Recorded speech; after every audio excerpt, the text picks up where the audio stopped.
Olá, queridos alunos, aqui é a professora Nayara de Ciências, tudo bem com vocês? Nós vamos fazer hoje uma revisão das semanas 1 a 4 do nosso plano de estudos tutorado, o PET, do 8º ano do ensino fundamental. Semana 1. Nessa semana o tema foi puberdade. A semana começa pedindo para que vocês assistam 2 vídeos, um chamado Que Realmente Acontece Quando Você Atinge a Puberdade, disponível neste link aqui, e Turbulentos Anos da Adolescência, disponível neste link aqui. Então assistam a esses 2 vídeos. Puberdade. Chama-se puberdade a fase vivida pelo ser humano entre a infância e a fase adulta, ou seja, na adolescência. Trata-se de um momento de transformações físicas e biológicas e de oscilações emocionais ocasionadas pelas alterações hormonais que o corpo sofre. O corpo está voltado nessa fase para a produção dos hormônios sexuais, que são diferentes em cada sexo. Os meninos produzem, entre outros, a testosterona e as meninas o estrógeno. Nesta fase, o crescimento se acelera, os órgãos sexuais ganham definição e a fertilidade se inicia. É um processo difícil tanto para o adolescente que vai viver essas transformações, como para os que rodeiam, que terão que se adaptar às alterações de humor e às crises existenciais vividas por ele. Apesar de tudo isso, essas transformações são necessárias para a manutenção da espécie humana, pois todo esse alvoroço tem como objetivo dotar o homem de capacidade e condições para o processo de reprodução. Então, pessoal, a puberdade é essa fase, né, de transição entre entre a infância, né, e a idade adulta. Então isso acontece, né, com o início da adolescência, na pré-adolescência, adolescência. Então vários hormônios são produzidos, né, pelo corpo, e isso faz com que aconteçam modificações, né, tanto físicas quanto comportamentais, psicológicas, e não tem jeito, todos os seres humanos vão passar por essa fase, tá? Embora seja um pouco complicada, né, seja uma fase de transição, então tem também assim, algumas questões que precisam ser tratadas com mais atenção, né, que é a questão do descobrimento da sexualidade, a questão de mudanças comportamentais, né? Às vezes o adolescente ele pode ficar um pouco triste, ou então ele pode ficar um pouco rebelde, mas tudo isso tem uma finalidade interessante, né, que é preparar o corpo, preparar o organismo para a fase adulta. Então ali inicia-se, né, algumas modificações que vai permitir com que aquele organismo esteja apto à reprodução.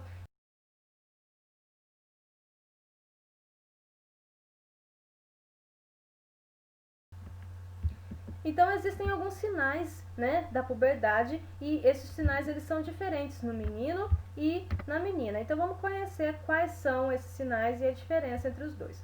Nos meninos vai acontecer a mudança na voz, aparecimento de pelos no rosto, né, em vários lugares do corpo, e a primeira ejaculação. O corpo tende a ficar com formas mais masculinas, com o ombro mais largo, o crescimento do esqueleto, né? Então ele começa a crescer mais rápido, desenvolvimento das características sexuais, como os pelos pubianos, crescimentos de pés, mãos e músculos de forma mais rápida e o aumento dos testículos. Nas meninas, vai acontecer o aparecimento dos brotos mamários, né? Os seios vão começar a crescer, o crescimento do esqueleto também, desenvolvimento das características sexuais, como pelos pubianos, né? E pelos em outros locais do corpo, como axilas, etc. A menarca, né? Que é a primeira menstruação. O corpo ele vai tender a ficar com formas femininas mais acentuadas, né? O quadril maior e a cintura mais definida. E também acontece o crescimento dos pés, mãos e músculos de forma mais rápida. Em média, os meninos iniciam a puberdade aos 10 anos de idade e as meninas aos 9 anos de idade. É claro que isso é uma média, né? Isso varia muito de organismo para organismo, porque depende da genética, depende de fatores ambientais, né? Então é uma média, estima-se mais ou menos que aconteça nessa idade aqui, entre 10 anos para os meninos e 9 anos para as meninas. Atividades. Atividade 1. Cite as principais características sexuais primárias do homem e da mulher. Bom, então a gente acabou de ver ali, né, algumas características sexuais dos meninos e das meninas. Então vamos citar aqui.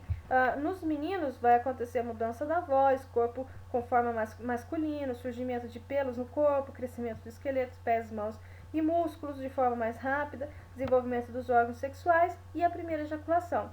Nas meninas, vai acontecer o crescimento dos seios, crescimento do esqueleto, dos músculos, pés e mãos de forma mais rápida, surgimento de pelos, corpo com formas mais femininas, né?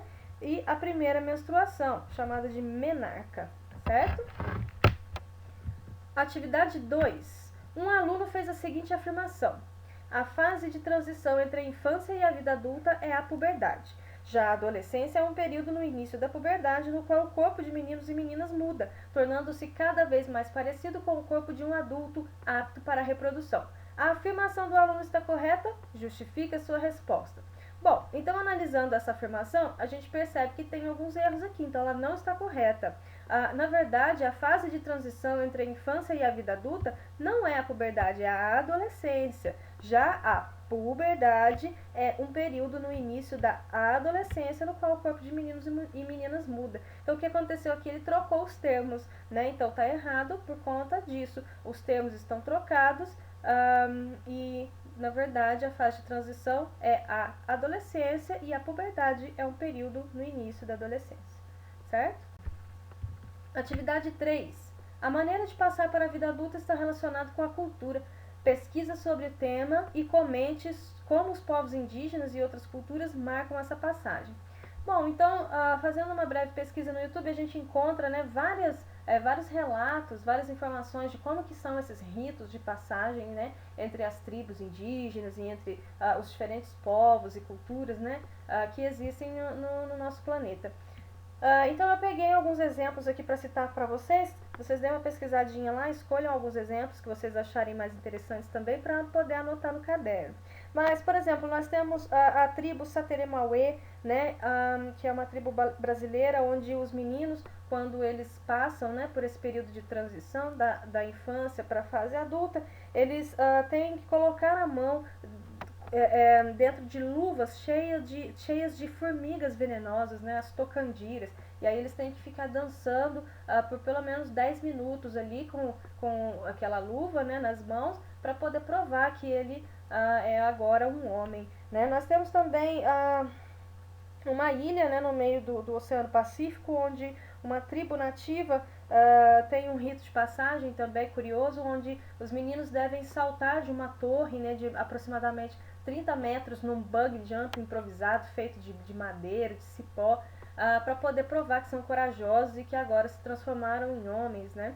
Então existem vários exemplos curiosos e escolham alguns aí, preencham e coloquem aqui na atividade 3. Atividade 4. A idade do início da puberdade não é a mesma para todo mundo. Cada um de nós tem um relógio biológico que dispara de repente e os hormônios começam a interferir. Pode ser entre os 9 e os 15 anos, depende da genética e do ambiente, explica a médica de adolescentes Eline Ergstrom.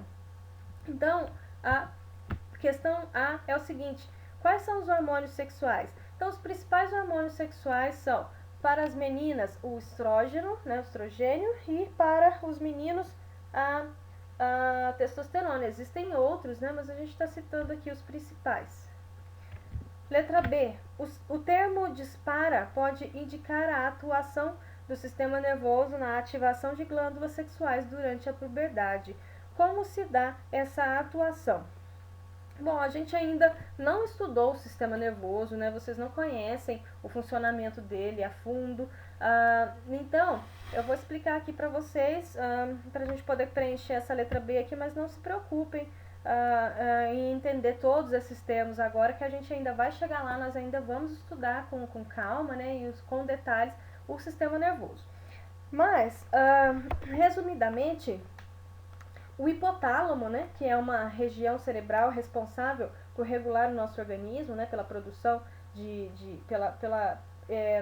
pelo comando, né, para a produção de hormônios. Então, ele estimula a glândula hipófise a produzir alguns hormônios, como o FSH, que é o hormônio folículo estimulante, o LH, que é o hormônio luteinizante. E esses hormônios, por sua vez, então, vão atuar nas regiões como testículos, ovários e também vai estimular o organismo a produzir outros tipos de hormônios, né, como o estrógeno e a testosterona que a gente comentou. Então, essas mudanças, essas modificações começam com esse estímulo, né, do hipotálamo.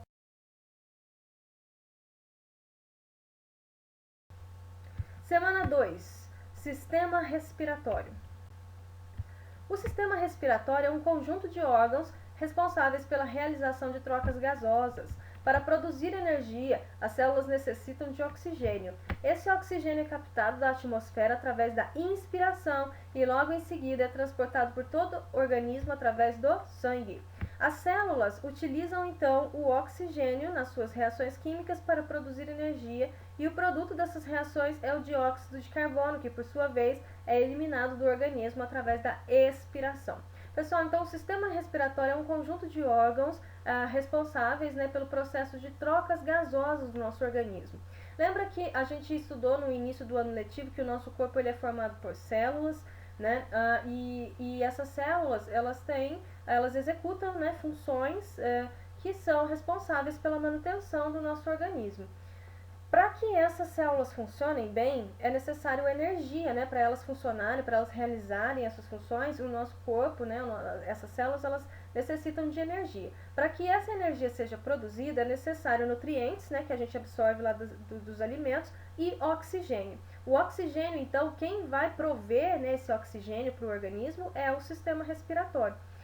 Então, o sistema respiratório vai absorver o oxigênio, né, da atmosfera, o sangue vai transportar esse oxigênio, né, vai levar para as células vão utilizar no seu processo energético e o resultado desse processo é o dióxido de carbono, né, o CO2. O dióxido de carbono, ele não é legal para o nosso organismo, ele precisa ser jogado fora, expelido, eliminado, tá? Então, é através da expiração que a gente elimina o resíduo, né, o produto que é o dióxido de carbono. Os órgãos e estruturas do sistema respiratório. Então, inicialmente, o ar ele vai entrar aqui pela narina, né, passar pela cavidade nasal. Aqui nessa região, o ar ele é filtrado, né, pelos pelinhos do nariz, pelo muco, né, presente nessa região aqui. Então, as impurezas elas ficam retidas aqui. Então, essa região ela tem uma importante função de poder filtrar o ar, né? Então, o ar ele vai entrar aqui, né? Vai seguir o caminho dele, passando aqui pela faringe, laringe, chegando na traqueia e até, né, ser direcionado aqui para os pulmões, onde o oxigênio vai ser jogado na corrente sanguínea, né, e o sangue vai transportá-lo para o restante das células do corpo. Nessa imagem aqui a gente tem os detalhes das estruturas pulmonares, certo? Então, o pulmão, são esses órgãos, né? Nós temos 2 pulmões. Então, a estrutura mais detalhada dele é o seguinte: nós temos a traqueia aqui, né?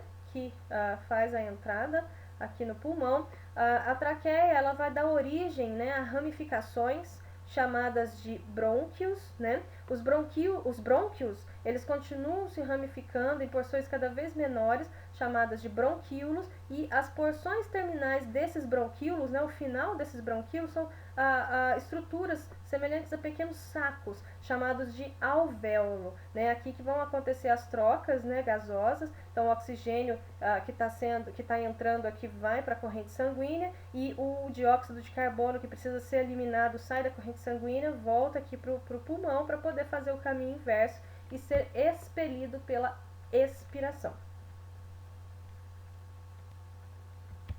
Atividades. Atividade 1. O processo de respiração consiste na troca de gases entre o organismo e o meio ambiente.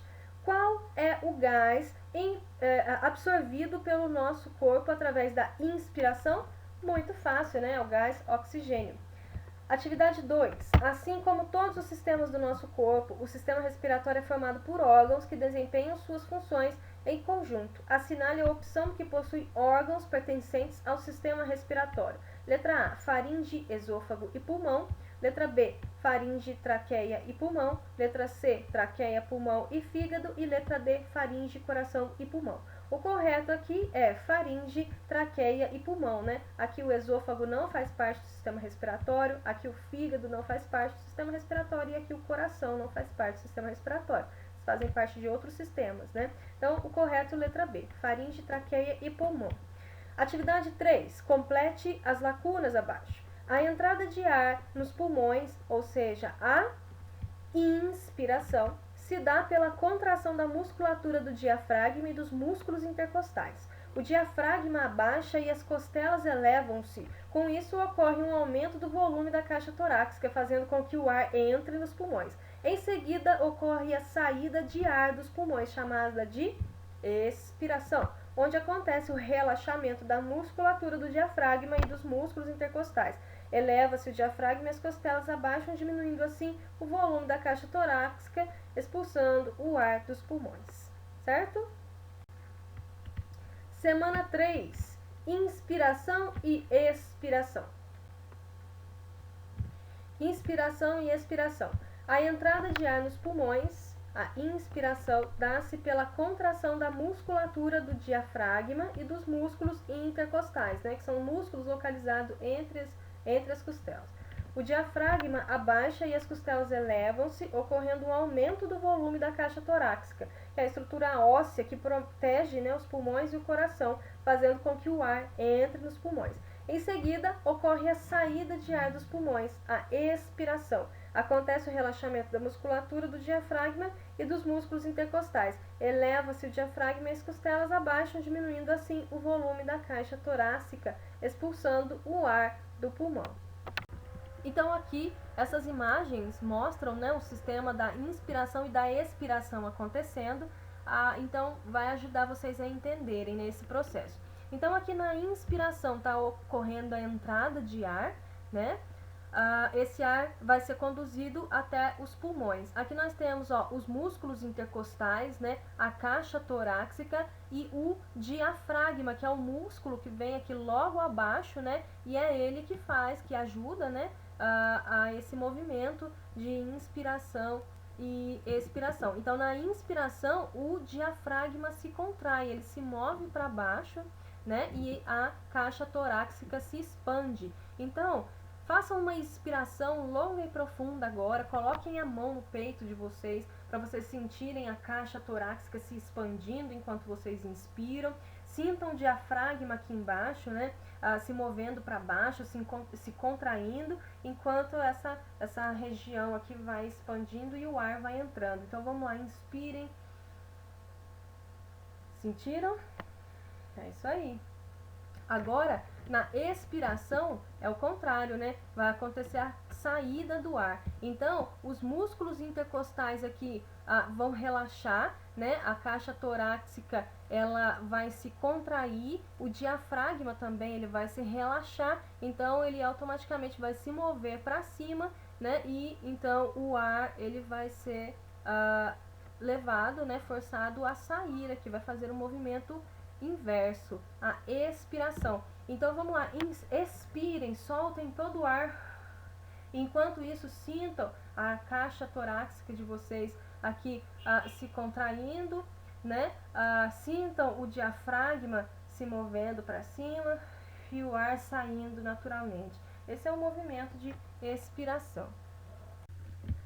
As trocas gasosas do corpo humano ficam sob responsabilidade do sistema respiratório. Ele capta o oxigênio do ambiente e elimina o gás carbônico. Para que consigamos realizar nossas funções vitais, nosso organismo demanda energia. Essa energia é produzida através dos nutrientes ingeridos, através da alimentação e oxigênio. Sem oxigênio, em poucos minutos, nosso organismo colapsa. Então, é o que eu já expliquei para vocês alguns minutos atrás, né, que o nosso organismo ele necessita de energia, né, para poder realizar suas funções vitais. Essa energia ela é produzida no interior das células com a presença de nutrientes e oxigênio, certo? Os nutrientes a gente tira lá dos alimentos e o oxigênio a gente capta da atmosfera através do processo de respiração. Atividades. Atividade 1. O processo de respiração inclui a inspiração, que é a entrada do ar, e a expiração, que é a saída do ar. E seu controle é realizado pelo centro respiratório, localizado no bulbo raquidiano, que se caracteriza principalmente nas concentrações de gás carbônico presentes no sangue. Os músculos envolvidos na inspiração e expiração são cavidade torácica e costelas, Diafragma e costelas, estômago e diafragma ou diafragma e músculos intercostais? Resposta correta, letra D, diafragma e músculos intercostais. Atividade 2. A respiração ocorre dia e noite sem parar. Nós podemos sobreviver determinado tempo sem alimentação, mas não conseguimos ficar sem respirar por mais de alguns poucos minutos. A principal finalidade da respiração é, letra A, distribuir substâncias como o oxigênio por todo o nosso organismo. B, filtrar as impurezas do nosso corpo, como a ureia, e eliminar através dos pulmões. Fornecer nutrientes para obtermos energia e fornecer oxigênio para a retirada da energia. Bom, dentre essas respostas aqui, a que mais se aproxima, que se encaixa, né, na resposta esperada, que é a letra A, distribuir substâncias como oxigênio por todo o nosso organismo. Atividade 3. Os pulmões humanos são órgãos esponjosos com aproximadamente 25 centímetros de comprimento, sendo envolvidos por uma membrana serosa denominada pleura. Nos pulmões, os brônquios ramificam-se profusamente, dando origem a tubos cada vez mais finos, os bronquíolos. O conjunto altamente ramificado de bronquíolos é a árvore brônquica ou a árvore respiratória. As menores estruturas presentes nos pulmões são os brônquios, os alvéolos, os bronquíolos ou as narinas. Bom, se a gente for analisar a estrutura, né, do pulmão, nós temos lá a traqueia, ela dá origem a ramificações chamadas de brônquios. Esses brônquios eles ramificam cada vez mais em porções menores, chamadas de bronquíolos, e as porções terminais desses bronquíolos são os alvéolos pulmonares, onde efetivamente ocorrem as trocas gasosas, né? Então, a gente pode considerar que as menores estruturas presentes no pulmão são os alvéolos pulmonares, letra B. Semana 4. Doenças do sistema respiratório. São muitas as doenças que atingem o sistema respiratório. Essas podem ser infecciosas, né, causadas por micro-organismos, como vírus, bactérias, como exemplo a pneumonia, tuberculose e Covid-19, entre outras. Ou podem ser também doenças alérgicas, como a asma e a bronquite. Então, nós vamos dar ênfase à Covid-19, né, que é a síndrome respiratória causada pelo coronavírus, que infecta as vias respiratórias e é o motivo da atual pandemia em que vivemos. Informações gerais sobre o coronavírus. Então, é um vírus que surgiu em dezembro de 2019 em uma província chamada Wuhan, lá na China. Pertence a uma família de vírus que infectam as vias respiratórias. Seu contágio é rápido e, por isso, em pouco tempo se espalhou por todo o planeta, sendo então declarada a situação de pandemia pela OMS. O material de vocês traz uma sugestão de vídeo, né, como combater o coronavírus, disponível aqui neste link do YouTube. Então, assistam este vídeo para obter maiores informações. Os principais sintomas do coronavírus, né? Os sintomas mais comuns são tosse, febre e fadiga, mas também podem acontecer congestão nasal, diarreia, dor de cabeça, dor de garganta, coriza, cansaço e dificuldade de respirar. O vírus ele pode causar problemas respiratórios graves, podendo levar a óbito. A doença pode ser mais agressiva em pessoas idosas com sistema imunológico comprometido ou com doenças crônicas. Esses aqui são os chamados pacientes de risco, né? Então, essas pessoas têm que ter um cuidado redobrado com a saúde, né? Porque caso elas venham a ser contaminadas pelo vírus, as consequências podem ser graves, né? Porque elas já têm a saúde comprometida, já têm o sistema debilitado. Então, se elas são contaminadas pelo vírus, elas podem sofrer consequências mais graves, levando até mesmo à morte, certo? A transmissão acontece por contato com secreções de pessoas contaminadas. O vírus é disseminado através de gotículas de saliva, né? Como tosse, espirro, aperto de mão, até contato com superfícies contaminadas com o vírus. Por isso, então, gente, que é muito importante a gente seguir, né, as medidas de prevenção para evitar o contágio e a transmissão desse vírus, para a gente conseguir erradicar, né, e acabar com essa situação que a gente está vivendo, certo? Como que é feita, então, a prevenção? Como que se evita o contágio pelo coronavírus? É necessário respeitar o distanciamento social, né, ficando numa distância de pelo menos, no mínimo 2 metros, né, de distância das outras pessoas. Sair de casa apenas quando for extremamente necessário. Olha, não tem jeito, eu tenho que sair mesmo, eu tenho que ir no mercado porque a comida acabou, ou então eu não tenho escolha, então você sai de casa. Mas fora isso, gente, dei preferência para ficar em casa, para ficar quietinho, né, sem contato com outras pessoas, para evitar a contaminação por este vírus, né? Usar máscara, evitar tocar no rosto quando estiver com as mãos sujas, lavar as mãos com água e sabão sempre, usar álcool em gel, né? Então, às vezes, se não dá para lavar a mão ali no momento com água e sabão, usa o álcool em gel, né? Que ajuda também. Higienizar produtos que entram em casa. Então, os produtos que a gente compra no mercado, tem que dar uma lavadinha, passar um álcool em gel, então lavar lá com uma bucha e sabão.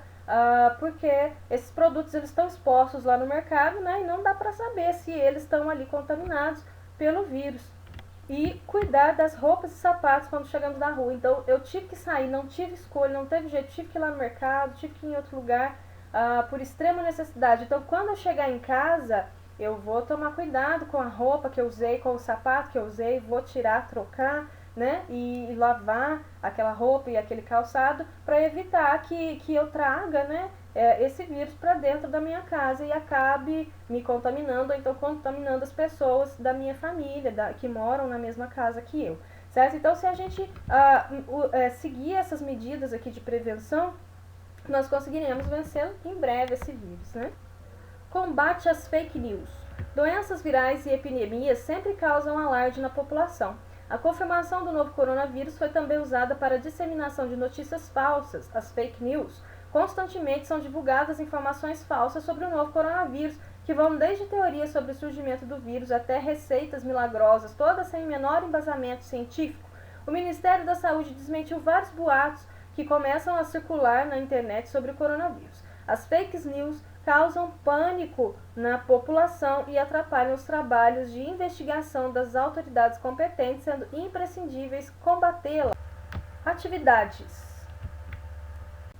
Atividade 1 traz um jogo, né, chamado Fato ou Fake. Essa atividade trouxe várias informações aqui para vocês, né, vários tópicos. Então a ideia é que vocês pesquisem na internet, né, pesquisem em fontes confiáveis, se essas informações elas são fato ou se é fake. Então, para se saber, né, se um site é confiável, é necessário sempre observar, né, a fonte das informações, se quem digitou aquela informação, se quem colocou aquela informação ali é realmente uma pessoa séria, uma pessoa confiável, uma pessoa que entende do que está falando, né, uma pessoa que tem gabarito para estar falando daquilo, ou se é só um blogueiro que ouviu falar em algum lugar e está repetindo o que ouviu. Então, vamos pesquisar, né, na internet, cuidando sempre para observar o site, né, se ele é confiável. Então, sites como o Ministério da Saúde, a Organização Mundial da Saúde, sites de cientistas respeitados, né, que estão envolvidos aí na comunidade científica, nas pesquisas acerca dessas informações. Então, esses são os sites confiáveis. Agora, sites, por exemplo, de algum blogueiro que simplesmente repete informações que ele viu falar em outros lugares, já não é muito confiável, né? Aliás, não é nem um pouco confiável.